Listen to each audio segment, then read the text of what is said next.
श्री राधे राधे। हम आप लोगों के मध्य एक विशेष बात लेकर के आए हैं। हम लोगों ने इस बीच कुछ दिनों पूर्व देखा होगा, एक कंट्रोवर्सी उभरी थी जिसमें कोई कथावाचक महोदय राधा रानी के ऊपर टिप्पणी किए थे, कुछ कहे थे। पता नहीं उनके पास क्या साक्ष्य था, कहाँ का उदाहरण लिए थे, वो मैं नहीं जान रहा हूँ। महाराज प्रेमानंद जी के द्वारा उनका परिष्कार हुआ, उनको डांटा भी गया और कई संतों का उस पर प्रतिक्रिया या टिप्पणियाँ आईं।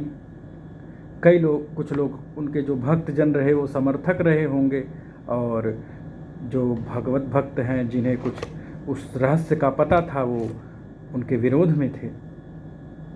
मैं यहाँ सही कौन है गलत कौन है इसका प्रमाण पत्र देने नहीं आया हूँ।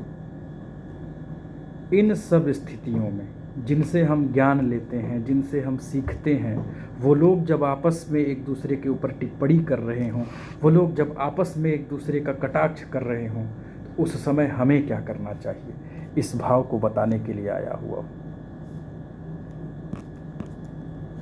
क्योंकि आम जनमानस, हम जैसे लोग वहाँ क्या करें? आखिर जिनसे सीखने गए हैं वही आपस में एक दूसरे के विरोधी बने पड़े हैं। तो जो आपस में एक दूसरे का विरोध कर रहे हैं, तो मेरे अंतर्मन का विरोधाभास दूर कैसे करेंगे? ये भावनाएं तो आएंगी ही, ये तो स्वाभाविक है, किसी के अंदर भी होगा। तो यहाँ बड़ी सुंदर बात मैं बताना चाहता हूँ। मेरी बातों से आप लोग में से कोई असहमत भी हो सकता है, लेकिन असहमत हो ना हो चाहे सहमत, मेरी बात को ध्यान से सुनिएगा। कहीं सहमति वाली बात होगी तो आप चूक जाएंगे, चूकना नहीं है। तो क्या करना चाहिए? हम एक उदाहरण देते हैं कि संतों का वो क्रीड़ा जगत है। दो संत आपस में एक दूसरे का अपने अपने अनुवादों द्वारा, भावानुवादों द्वारा अलग अलग अर्थ बता रहे हैं, जहाँ एक दूसरों में समानता नहीं दिख रही है। तो भावानुवाद तो पृथक पृथक है। कोई पुत्र के रूप में देख रहा है, कोई प्रियतम के रूप में देख रहा है। जो प्रियतम की भावना से देख रहा है वो पुत्र की भावना वाले में तो भाई मैच तो करेगा नहीं। जो शत्रु देख रहा है वो ना पुत्र में बैठेगा, ना प्रियतम में बैठेगा, ना ही मित्र में बैठेगा। जो जिस भावना से प्रभु का दर्शन करता है, प्रभु को मानता है, प्रभु उस भावना से उसके अनुवादों में आते हैं, उसी को भावानुवाद कहते हैं। तो अपना अपना सबका चर्चा परिचर्चा है, अपना अपना भावानुवाद है। वहाँ हम लोग को ज़्यादा कंट्रोवर्सी में नहीं पड़ना चाहिए। हम लोग को एक साधारण सा मार्ग पकड़ करके आगे बढ़ना चाहिए। वह क्या है? ऐसा भी ना हो हम इनके शिष्य हैं तो उनका विरोध करेंगे, उनके शिष्य हैं तो उनका विरोध करेंगे। नहीं नहीं, जैसे भगवान विष्णु और शिव में भी कभी कभी युद्ध हो जाता है। वह युद्ध युद्ध नहीं, वो क्रीड़ा होता है। कभी प्रेम होता है, कभी रूठना होता है, कभी मनाना होता है। वो विविध प्रकार के भगवान क्रीड़ा करते हैं। वैसे वह भी संतों का क्रीड़ा जगत है। संत आपस में खेल रहे होते हैं, संत आपस में आनंद ले रहे होते हैं। उससे कुछ न कुछ, उससे कोई न कोई रस प्राप्त होता है भक्तों को। अब राधा रानी के बारे में अगर टिप्पणी हुई तो राधा रानी के रहस्य को बताने के लिए कितने विद्वान आए, वो रहस्य बताने लग गए जो रहस्य आम जनमानस जानता ही नहीं था। देवी पुराण में राधा तत्व के बारे में श्रीमद् देवी भागवत में वर्णन है, उसके रहस्यों को लोग उद्घाटित किए। राधा रानी के विविध पदों का, जो ब्रज में पद है राधा रानी के, उन सबको गा गा करके श्री जी के पद, प्रिया प्रियतम के पद, उस पर लोगों ने डांटा भी कि इतनी शक्ति है राधा नाम में कि कुछ भी कर सकता हूँ, और इतनी नम्रता है कि कुछ भी त्याग सकता हूँ राधा नाम के लिए। तो इन सब बातों का हम लोग को पता चला। तो उस कंट्रोवर्सी में कौन क्या कर रहा है उससे मतलब नहीं है, हमको उसमें से कौन सा रस लेना है ये देखना है। ये संतों का क्रीड़ा जगत है, इसमें हम लोग को ज़्यादा फंसना नहीं है। हमको केवल अपने गुरु के प्रति श्रद्धा रखते हुए और उससे, उन गुरुओं के सत्संग से, गुरुओं के वाद प्रतिवाद से, कहते ना वादि प्रतिवादीभ्याम निर्णितोऽर्थः इति सिद्धांतः। वाद प्रतिवाद के द्वारा जो निर्णय होता है वही सिद्धांत होता है। तो अगर वहाँ वाद प्रतिवाद हुआ तो उससे कोई अच्छा सा सिद्धांत भी तो हमें मिला। तो उस समय देख रहे हैं न्यूज़ वाले माइक लेकर के एक महिला कह रही है कि महाराज जब आप ही लोग आपस में लड़ रहे हैं, आप ही लोग, तो हम लोग को क्या मार्गदर्शन देंगे। पता नहीं कौन लोग टीवी पे थे, मैं तो नाम भी नहीं जानता उन लोगों का, पर बताओ, वो संतों का अपना क्रीड़ा है, संतों की एक यात्रा अलग है। अब रहस्य समझो। यहाँ मैं एक उदाहरण देना चाहता हूँ जो समझना महत ही आवश्यक है कि सबका लेवल होता है, सबका स्तर होता है, सबकी कक्षा, सबका क्लास होता है। अब पहले ये समझो, एक नर्सरी के बच्चे को एक अध्यापक क से कबूतर, ख से खरगोश, ग से गमला पढ़ाता है। कबूतर का चित्र, ख से खरगोश का चित्र, ग से गमला का चित्र दिखाता है, पढ़ाता है। और बच्चा नहीं समझता तो जिस भाषा में, तोतली भाषा बच्चा बोलता है, तो वो अध्यापक भी तोतली भाषा में उसे सिखाता है। तो खेल करके, नाच करके, कूद करके जिस तरह हो पाता है अध्यापक, उनको क से कबूतर, ख से खरगोश सिखाता है। ये नर्सरी के अध्यापक होते हैं। फिर नर्सरी में भीड़ बहुत ज़्यादा होती है, क्योंकि हर कोई नर्सरी पढ़ता है।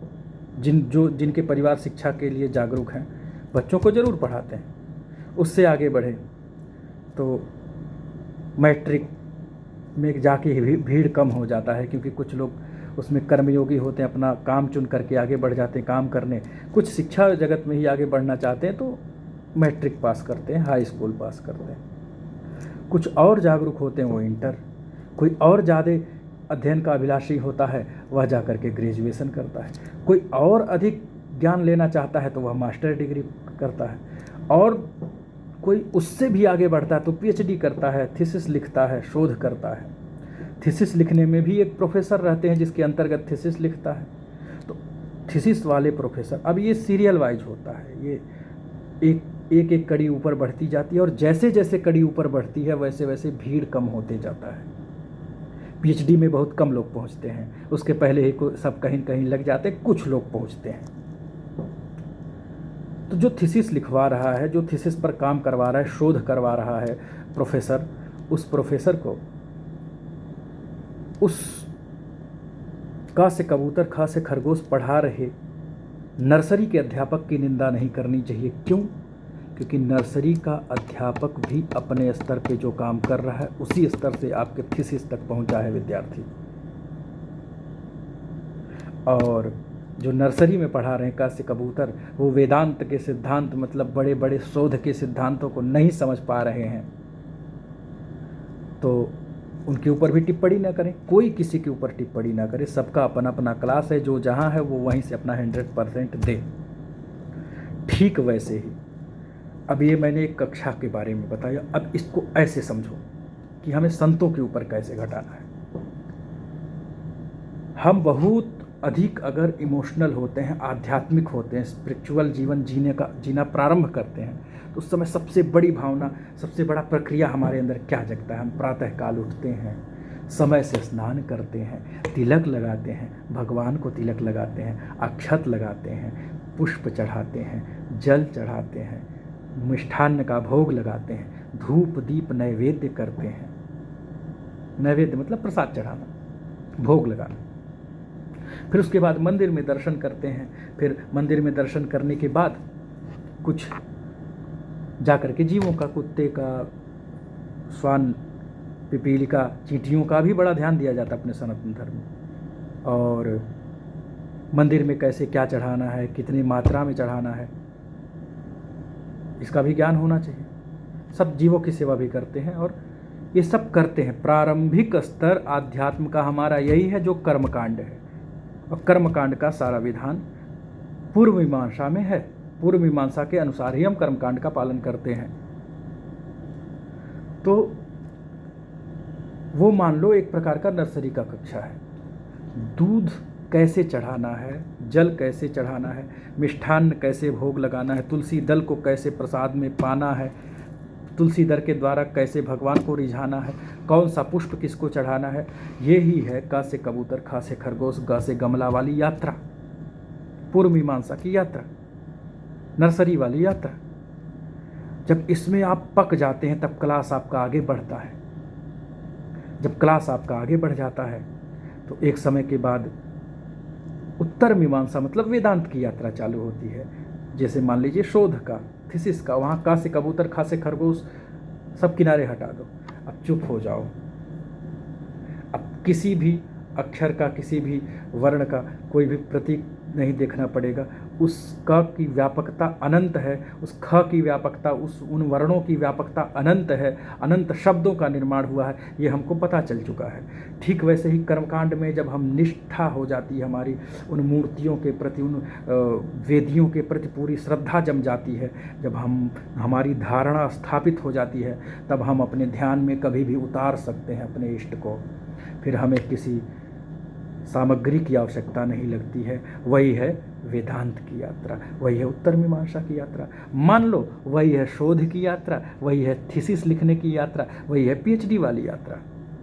तो कस कबूतर मतलब दूध, दही, घी, मक्खन, शक्कर कैसे चढ़ाना है, इसके बारे में बताने वाले गुरुजन की भी आवश्यकता है। और थीसिस लिखाने वाले मतलब वेदांत के सिद्धांतों को बताने वाले, जहाँ से यात्रा एकीकरण हो जाता है।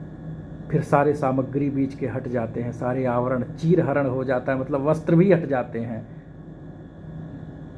फिर परमात्मा और जीवात्मा का मिलन, एक समय के बाद तादात्म्य मतलब एकीकरण, सम्मिलन, फिर वही महारास है। गोपियों ने भी ऐसे ही अपनी यात्रा की।